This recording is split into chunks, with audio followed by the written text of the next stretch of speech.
আসসালামু আলাইকুম। তালহা এর পক্ষ থেকে হাবিবুর রহমান সবাইকে স্বাগত জানাচ্ছিলাম অ্যাঙ্গুলার জেএস ভিডিও টিউটোরিয়ালে।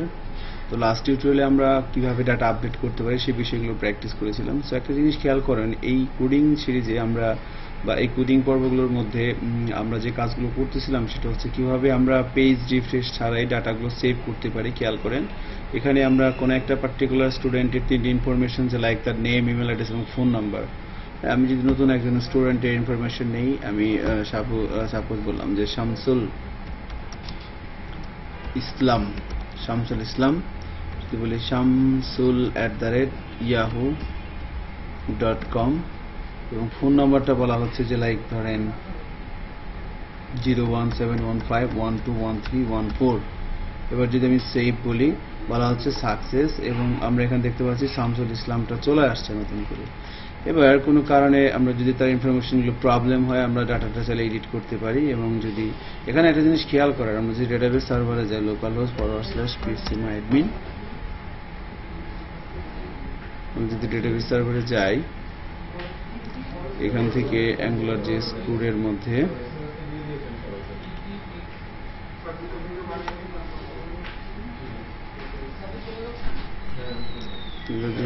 মধ্যে এখানে সাপোজ যে শামসুল ইসলাম 10 নম্বর আইডি, shamsul@yahoo.com ফোন নাম্বার, এটা কি।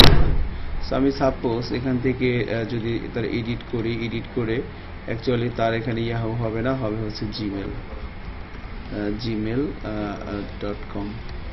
এবার যদি gmail.com দেওয়ার পর যদি আপডেটে প্রেস করি, এখানে দেখেন পেজ রিলোড হওয়া ছাড়াই কিন্তু আপডেট হয়ে গেছে। এবং আমরা যদি ডেটাবেস সার্ভারে যাই, এখানে আছে ইয়াহু, যখন ব্রাউজারে প্রেস করব দেখতে পাচ্ছি এখানে হয়ে গেছে কি জিমেল। সো পার্মানেন্টলি ডাটাটাকে আমরা কি করতে পারতেছি, যখন তখন সেভ, ভিউ, এডিট করতে পারতেছি। এবার আমাদের টার্গেট হচ্ছে আমরা কিভাবে ডিলিটে প্রেস করি। আমাদের টার্গেট হচ্ছে আমরা ডিলিটে প্রেস করলে ডাটাটা ডিলিট হয়ে যাবে, কেমন। So let's see how can we achieve that. First of all, রিকোয়েস্টটা যে জায়গা থেকে, রিকোয়েস্ট এখানে ক্লিক করার পরে আসবে, এখানে ক্লিক করলে রিকোয়েস্টটা আসবে, তাই না। তো সেক্ষেত্রে আমরা যেটা করতে পারি, যে এই বাটনটায় ক্লিক করলে যেহেতু রিকোয়েস্টটা আসবে, কেমন, এই বাটনটায় ক্লিক করলে যেহেতু রিকোয়েস্টটা আসবে, সো আমাদের এখান থেকেই কাজটা শুরু করতে হবে, তাই না। সো আমরা একটা কাজ করি, আমরা পিএইচপি স্ট্রমে আসি, এখান থেকে এই যে ডিলিটের জন্য ব্যাপারটা, তো এখানেও আমরা এনজি ক্লিক করলে কাজটা হবে। তো এখানেও আমরা এই ইভেন হ্যান্ডেলারটা এভাবে দিয়ে দিলাম, বাট এখানে আমার এত কিছু লাগবে না, এখানে শুধু স্টুডেন্টের আইডিটা হলেই হবে। এখানে একটা জিনিস লক্ষণীয়, যে স্টুডেন্ট মডেল থেকে একটা স্টুডেন্ট ইনফরমেশন এখানে আসতেছে, এবং সেখান থেকে তার নাম, ইমেল অ্যাড্রেস, ফোন নাম্বার দেখানো হচ্ছিল, এবং এখানে কিন্তু এই ভেরিয়েবলটার মধ্যে তার আইডিটাও আছে। সো আমরা এখান থেকেই তার আইডি, এখান থেকেই তার নেম, তার ইমেল অ্যাড্রেস, তার ফোন নাম্বার দেওয়া হয়েছে। এবার ডিলিট করার সময় আমরা শুধু তার আইডিটা নিচ্ছি, এবং মেথডের নামটা চেঞ্জ করে বলে দেওয়া হচ্ছে ডিলিট স্টুডেন্ট ইনফো। তো ডিলিট স্টুডেন্ট ইনফো এই মেথডের ডেফিনেশন দিব আমরা script.js এ এসে,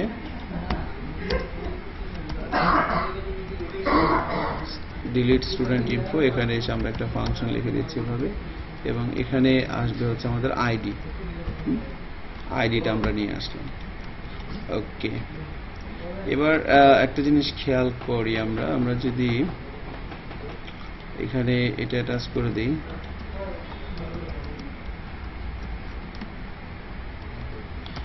scope.result রেজাল্টটা প্রিন্ট করা হচ্ছে এই জায়গাটায়, তাই না। রেজাল্টটা প্রিন্ট করা হয়েছে হচ্ছে এইখানে। রেজাল্টের মধ্যে যখন এখানে ক্লিক করবে, তো আমি অ্যাটাচ করে দিলাম আইডির মধ্যে যাওয়া। তার মানে আমি যখন যেখানে ক্লিক করব তখন সেরো আইডিটা এখানে দেখানোর কথা। এখানে ক্লিক করলাম, ও ডিলিটে প্রেস করবে, সরি দেখাচ্ছে না, কারণটা কি। আমি বলে দিলাম scope.asdf। তাহলে এবার এই asdf-টা ডিলিট স্টুডেন্ট ক্লিক করলে এভাবে হবে। ওকে, তো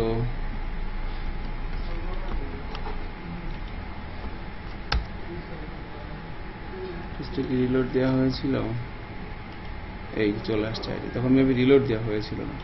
ওকে, যখন যেখানে ক্লিক করা হচ্ছে, আমি আইডিটা কি করতে পারলাম, যখন আমি যে রোর উপর ক্লিক করতেছি সেই রোর আইডিটা দেখেন আমি এখানে ক্লিক করতেছি, এই রোর আইডিটা আমরা কোথায় নিয়ে আসলাম, এই যে মেথডের মধ্যে এখানে নিয়ে আসলাম।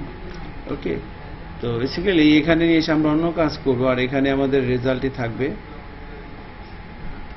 ওকে, এখানে আমাদের রেজাল্টই থাকবে। সো এখানে মনে হয় রেজাল্টই আছে। এবার এখানে যেটা আমরা করব ডিলিট করার জন্য, সো প্রথমে আমাদের বেসিক্যালি এই কাজটা করতে হবে। http আমাকে আইডিটা নিয়ে http পোস্টের মধ্যে আমরা বলে দিলাম delete.php, এবং যে ডাটাগুলো নিয়ে যাবে সেটা হচ্ছে আইডি ইন্ডেক্সের মধ্যে যে যাবে হচ্ছে এই আইডিটা। ওকে, এটা হচ্ছে এখানে করবে, এবং পরবর্তীতে যখন এই কাজটা হবে ডট দেন,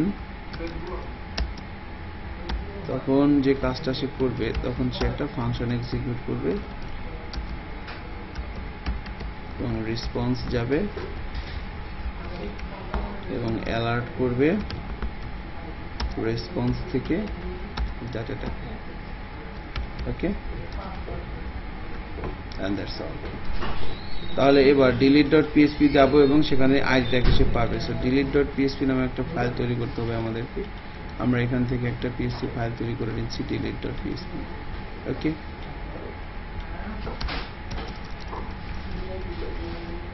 তো অ্যাকচুয়ালি delete.php তে এসে আমাকে প্রথমে যে কাজটা করতে হবে, এখানে এসে আমরা এভাবে প্রথমে এই ইনপুট PHP ইনপুট স্ট্রিম থেকে ফাইল গেট কন্টেন্ট ডাটাগুলো রিসিভ করবে, রিসিভ করে দেন জেসন ডিকোড দিয়ে সেগুলোকে কি করব, জেসন ডিকোড দিয়ে অ্যাকচুয়ালি ডাটাগুলো আসতেছিল হচ্ছে আমাদেরকে, আর ডাটাগুলো আসতেছিল হচ্ছে জেসন ফরম্যাটে। জেসন ফরম্যাট থেকে আমরা জেসন ডিকোড দিয়ে সেটাকে কি করে নিলাম, PHP std ক্লাস অবজেক্ট আকারে করলাম। এবার এখান থেকে দেখেন, আমি যদি এভাবে বলি যে ইকো $data আইডি, তাহলে কি হচ্ছে, এই ডেটা থেকে সে আইডিটাকে নিয়ে সেটা কি করবে, আর সার্ভার পেজ থেকে যেটা কি করে সেটা আসবে কোথায়, সেটা আসবে হচ্ছে এই যে রেসপন্সের ডেটার মধ্যে, সেটাকে আমরা অ্যালার্ট করলাম। তার মানে এখন কি হবে, সো ডিলিটে প্রেস করলে যখন যেটাতে প্রেস করব তার আইডিটাকে অ্যালার্ট করবে। অ্যালার্ট যদি করা হয় তাহলে ভাববো যে ঠিক আছে। সেখানে প্রেস করলাম 1, এখানে 3, এটা মনে হয় 10, তার মানে ঠিক আছে। সো আমরা একদম আমাদের যে ডিলিট পেজ এখানে আইডিটাকে পেয়ে যাচ্ছি। ওকে, সো এখানে আমরা একটা কাজ করতে পারি যে এটাকে আমরা একটা ভেরিয়েবলে নিয়ে নিলাম $sign_id। এবার যদি এখানে এভাবে বলি যে লাইক একটা কোয়েরি লিখি delete from students where id is equal to id। ওকে, আমরা একটা কোয়েরি প্রিপেয়ার করলাম, এবার কোয়েরিটা এক্সিকিউট করব।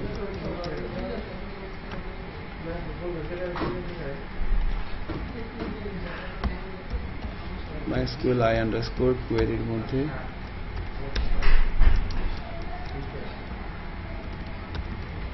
যদি করতে পারে তাহলে echo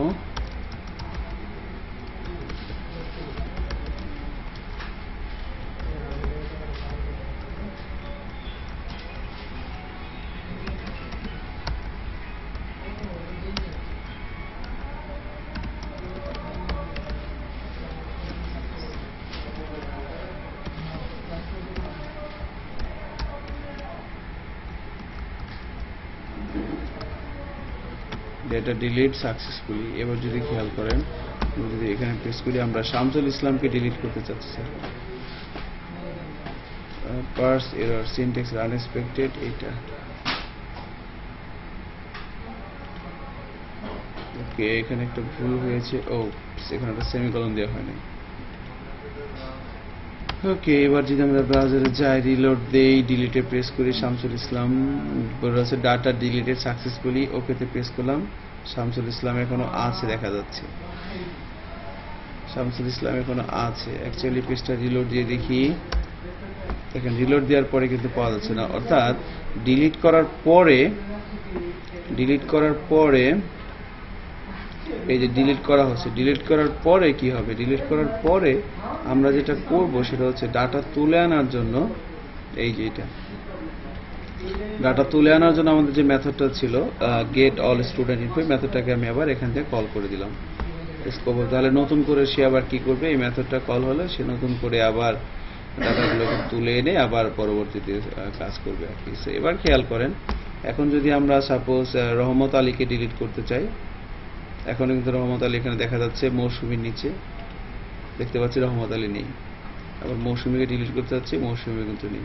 সো একটা মেসেজ দিলে কেমন, এখানে ক্লিক করবে একটা মেসেজ দিবে, এখন তো ডিলিট হয়ে যাচ্ছে। এখন যদি আরো শিওর টু ডিলিট, তাহলে কি করতে হবে, তো তার জন্য আমরা যেটা করতে পারি স্ক্রিপ্টের মধ্যে এসে এই যে ডিলিট স্টুডেন্ট ইনফো, এখানে আমরা যদি এভাবে বলি ইফ এলস, এখানে একটা মেথড আছে তার নাম হচ্ছে কনফার্ম। এখানে যদি বলে দিই are you sure to delete this, basically এখানে কি করা হচ্ছে, সো ফাংশনের নাম হচ্ছে কনফার্ম। এর মধ্যে আপনি যে স্ট্রিংটা দিয়ে দেবেন সেটাকে দেখাবে এবং সাথে সাথে সে দুটো বাটন জেনারেট করবে, একটা ইয়েস আর একটা নো। যদি ইয়েস এ প্রেস করেন তাহলে রিটার্ন করবে ট্রু, আর যদি নো তে রিটার্ন করেন তাহলে রিটার্ন করবে ফলস। সো আপনি যদি ইয়েস এ রিটার্ন করেন তাহলে ট্রু আসলে ভিতরে আসবে, এবং ভিতরে আসলে আমি তাকে ডিলিটটা করতে দিব, বলবো যে ইয়েস তুমি আবার ডিলিট করো। আর যদি এলসে আসে, তার মানে কি এলসে কখন হবে, যখন ফলস হবে, আর যখন ক্যান্সেলে প্রেস করবে তখনই কি হবে, ফলস আসবে। তো তখন আমরা এখান থেকে রিটার্ন করব ফলস। রিটার্ন ফলস করলে সে আর কাজটা করতে পারবে না। এক্সিলেন্ট।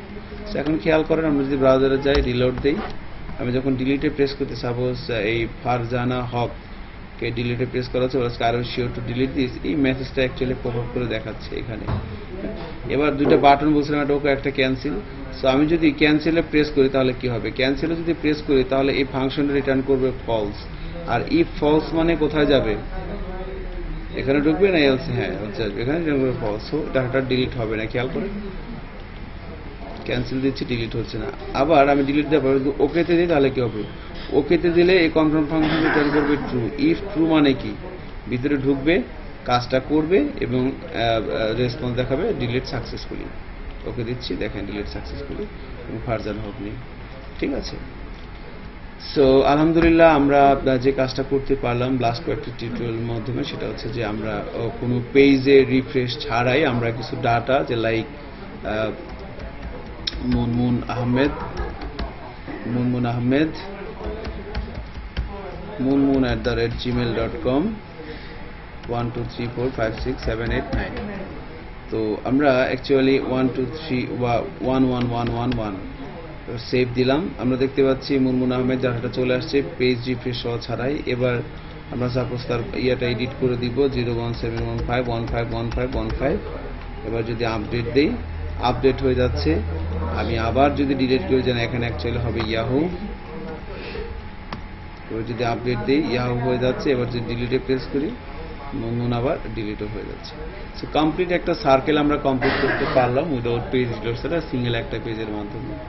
ঠিক আছে, তো ধন্যবাদ সবাইকে টিউটোরিয়ালটি সাথে থাকার জন্য। পরবর্তী টিউটোরিয়ালে আমরা আরো বেশ কিছু বিষয় নিয়ে প্র্যাকটিস করবো, সেটা দেখার আমন্ত্রণ জানিয়ে শেষ করছি। আল্লাহ হাফিজ, আসসালামু আলাইকুম।